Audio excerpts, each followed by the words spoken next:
Bismillahirrahmanirrahim. Assalamualaikum warahmatullahi wabarakatuh. Halo semuanya, semoga selalu ada dalam keadaan sehat walafiat ya di sana. Untuk pertemuan kali ini seperti biasa, kita akan belajar matematika melanjutkan pembahasan yang sebelumnya. Silakan berdoa dulu dalam hati masing-masing, semoga diberikan keberkahan dalam belajarnya. Dan jangan lupa dicatat materinya. Setelah sebelumnya kita belajar tentang ini ya, menentukan akar-akar persamaan kuadrat. Itu kan bisa dengan cara apa?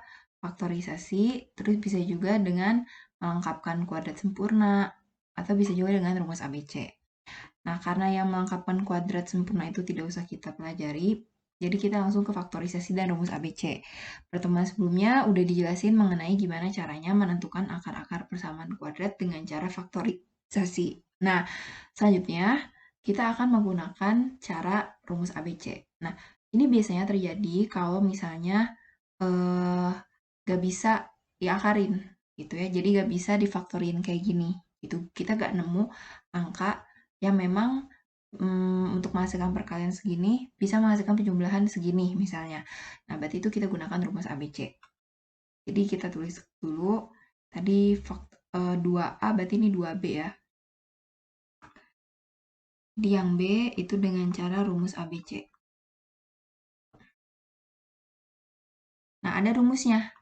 Jadi rumus dari rumus ABC ini adalah jadi X12 maksudnya itu akar 1 atau akar 2 sama dengan min B plus minus akar B kuadrat min 4AC dibagi dengan 2A. Nah, ini adalah rumusnya. Oke.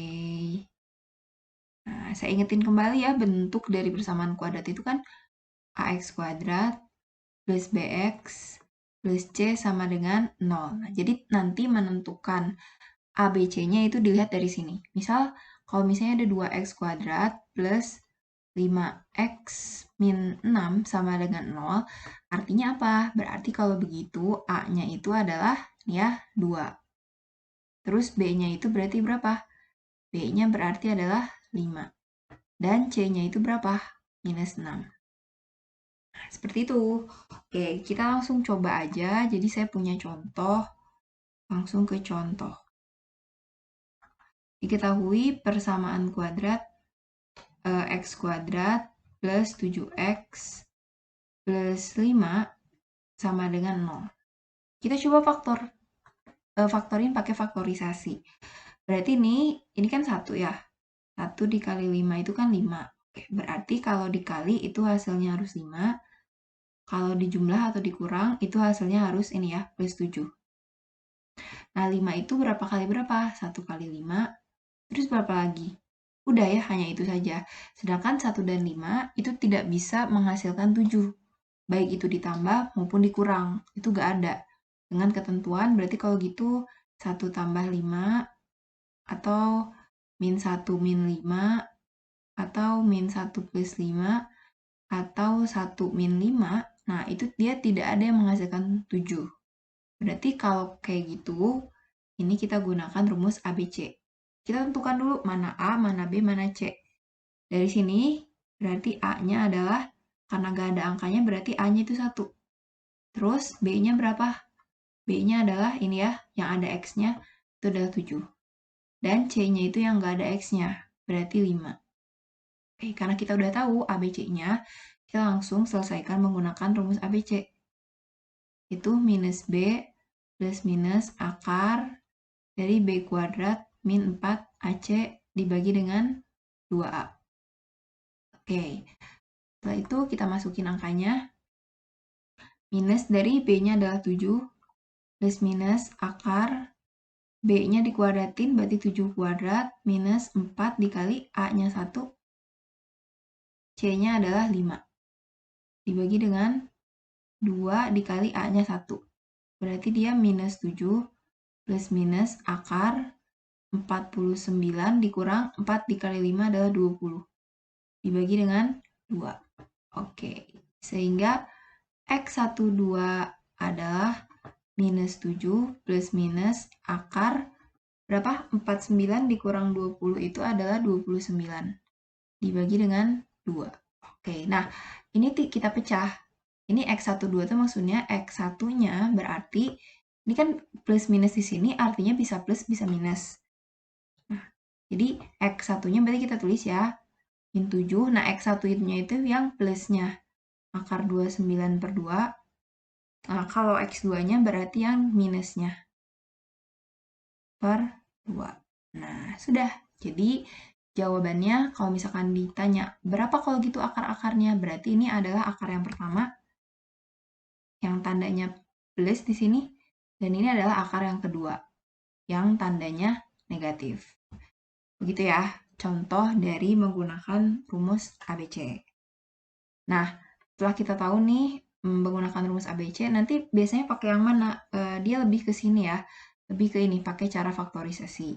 Tapi kalau misalnya baik lagi, mungkin akan ada juga kalau misalnya nggak bisa difaktorin, itu menggunakan rumus ABC ini. Oke, kita akan lanjutkan setelah kita bisa menentukan akar-akar PK. Selanjutnya yang ketiga itu adalah kita menentukan jenis-jenis akar persamaan kuadrat. Jadi pembahasan yang ketiga menentukan jenis-jenis akar dari persamaan kuadrat.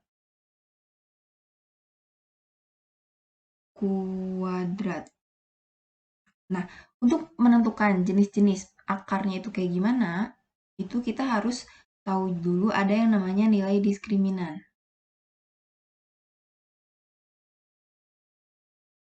Atau D besar. Cara mencarinya, nilai diskriminan ini adalah, kan tadi kita dapat ya, rumus ABC itu yang B kuadrat min 4AC. Min B plus minus lalala gitu. Nah, B kuadrat min 4AC inilah yang dinamakan dengan nilai diskriminan. Jadi, nyari nilai diskriminan itu B kuadrat minus 4AC. Ini. Oke. Ini gampang banget. Sebelum kita ke jenis-jenis akar persamaan kuadratnya, saya kasih sedikit contoh ya mengenai gimana cara menentukan nilai diskriminan. Oke, saya beri contoh dulu. Oke, contoh yang gampang. Misalnya ada persamaan kuadrat 2x kuadrat min 5x plus 3 sama dengan 0. Tentukanlah nilai diskriminannya. Berarti kita tulis dulu, oh A-nya itu 2. Terus B-nya berarti minus 5. Terus C-nya berarti 3. Ketika udah tahu, langsung aja cari. T sama dengan B kuadrat min 4AC. Oke, nah B-nya itu adalah minus 5. Nah, ini dikurungin ya. Minus 5 kuadrat dikurang 4 dikali A-nya 2, C-nya adalah 3 dari sini. Berarti D-nya min 5 dikali min 5 adalah 25. Jadi, minus dikali minus itu adalah plus. Ini 4 kali 2, 8. 8 dikali 3, 24. Dikurang 24. Berapa hasilnya? 1. Berarti nilai diskriminannya adalah 1. Gampang ya? Terus, udah gitu, kita tuh bisa menentukan jenis-jenis akar dari nilai si diskriminan ini. Ada 3 kemungkinan. Kemungkinan yang pertama, itu jika nilai diskriminannya lebih gede dari 0, alias kalau hasilnya itu positif. Kayak gini nih contohnya positif. Maka nanti, jika D positif, maka nanti akan menghasilkan akar-akar yang bilangannya real serta berbeda. Itu maka nanti X1 itu tidak sama dengan X2. Tapi X1 dan X2 bilangan real. Atau kita bisa tuliskan bahwa akar-akar persamaan kuadrat merupakan bilangan real yang berbeda.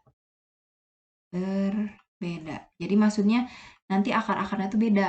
Jadi kayak misalnya kayak gini nih. Jadi yang satu misalnya akarnya adalah 1, yang kedua akarnya adalah 6. Terus ada lagi kemungkinan yang kedua. Nah, kemungkinan yang kedua itu jika D-nya itu sama dengan 0. Nah, jadi kalau misalkan nanti hasilnya D-nya itu 0, maka akan menghasilkan akar-akar yang kembar. Jadi X1-nya sama dengan X2. Atau akar-akar persamaan kuadrat yang kembar. Atau sama. Nah, tapi kalau kemungkinan yang ketiga itu jika D-nya itu lebih kecil dari 0 alias bilangannya adalah bilangan negatif. Maka akan menghasilkan X1 dan X2 itu bilangan yang tidak real. Tidak real atau imajiner. Gitu ya. Jadi akar-akarnya yang tidak real atau imajiner. Kayak gimana contoh tidak real atau imajiner? Contohnya itu adalah akar negatif 1. Nah, itu jadi kalau misalnya kan kalau misalnya negatif itu gak bisa diakarin gitu. Nah, itu bilangan imajiner. Atau misalnya akar minus 7. Nah, berarti yang di dalam akarnya itu negatif. Maka itu masuk ke bilangan imajiner. Oke. Nah, kita coba contoh satu soal menentukan jenis-jenis akarnya itu kayak gimana. Tuh ya, saya beri contoh.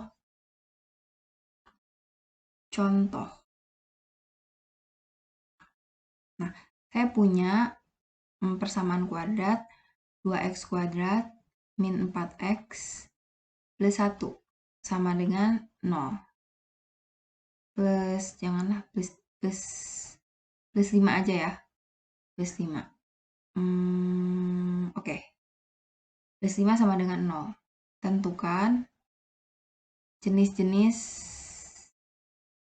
akar PK-nya.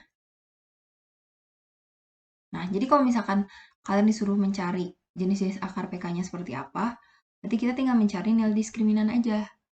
Dari sini kita bisa dapat bahwa A-nya itu adalah 2, terus B-nya itu adalah minus 4, C-nya itu adalah 5.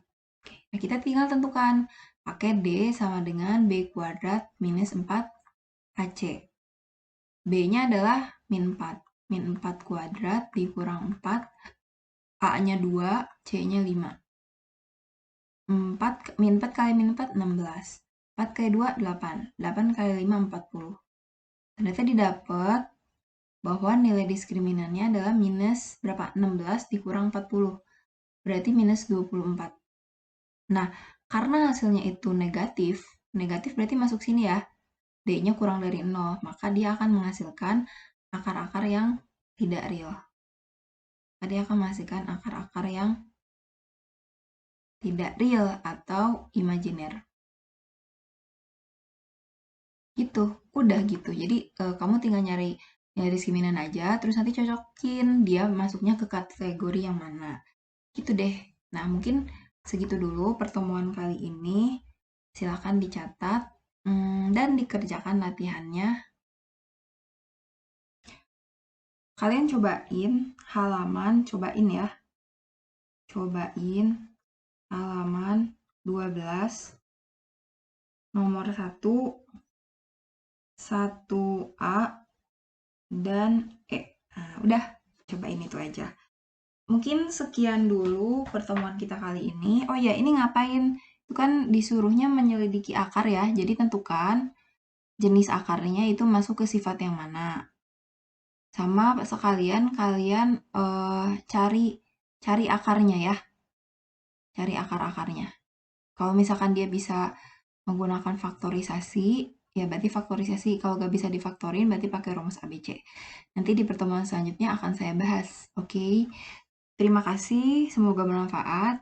Sehat selalu. Assalamualaikum warahmatullahi wabarakatuh.